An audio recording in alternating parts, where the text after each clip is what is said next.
Que des fraudes, les frères, que des fraudes quasiment. On va voir si Isaac sera lui aussi une fraude, parce que le top 5 des plus gros transferts de l'histoire, faut être tout à fait honnête, hein. Les gars, c'est quasiment que des fraudes. C'est quasiment que des fraudes. Alors attention, quand je dis des fraudes, c'est je parle dans le club où ils ont atterri. Tu vois ce que je veux dire? C'est pas leur version prime. Coutinho Liverpool, les gars, c'est l'un des meilleurs joueurs du monde à ce moment-là. Clairement, il était monstrueux. Donc tu vois, au Barça, certes, il a flop, mais Coutinho à la base, c'était un bon investissement, entendons-nous. Tu vois ce que je veux dire? Bref, du coup, Coutinho, les gars, cinquième plus gros transfert de l'histoire, 135 millions, évidemment, un énorme flop. Pourtant, le joueur, il est monstrueux de base, hein. C'était un de mes joueurs préférés, mais ça a vraiment pas marché. On pouvait avoir espoir qu'après le Bayern, il revienne à un top niveau, mais non, ça n'est jamais arrivé. Dembouz, les gars, actuellement l'un des meilleurs joueurs du monde, mais c'est un flop ce transfert. 135 millions pour Dembélé.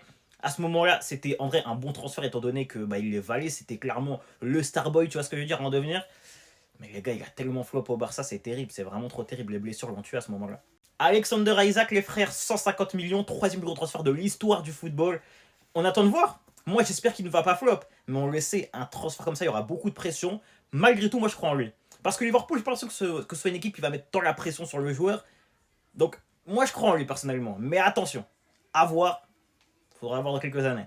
Mbappé, les frères, c'est probablement le seul qui a une vraie réussite. 180 millions, certes, c'est énorme. Tu t'attends à une LDC, c'est vrai. Je suis le plus grand haters de Mbappé, c'est vrai aussi. Malgré tout, faut avouer que individuellement, les gars, ça a été pendant plusieurs années le meilleur joueur du monde. Tu vois ce que je veux dire? Monstrueux.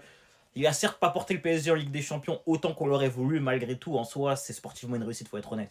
Il a surtout été très mal entouré par moments. Le Ney, les gars, moi, c'est mon joueur préféré, vous le savez. Maintenant, à ce moment précis, c'est pareil.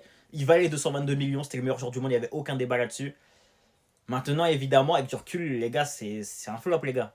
Pour 222 millions, plus grand transfert de l'histoire, tu t'attends à ce qu'il aille chercher des LDC, c'est jamais arrivé. Les blessures ne l'ont clairement pas aidé, les frères, vous le savez, malgré tout, objectivement, c'est un transfert qui n'est pas réussi. Tu vois ce que je veux dire? Genre, même si on a rentable transfert en termes de marketing, en termes de commercial, sur le terrain, on s'attendait à beaucoup plus.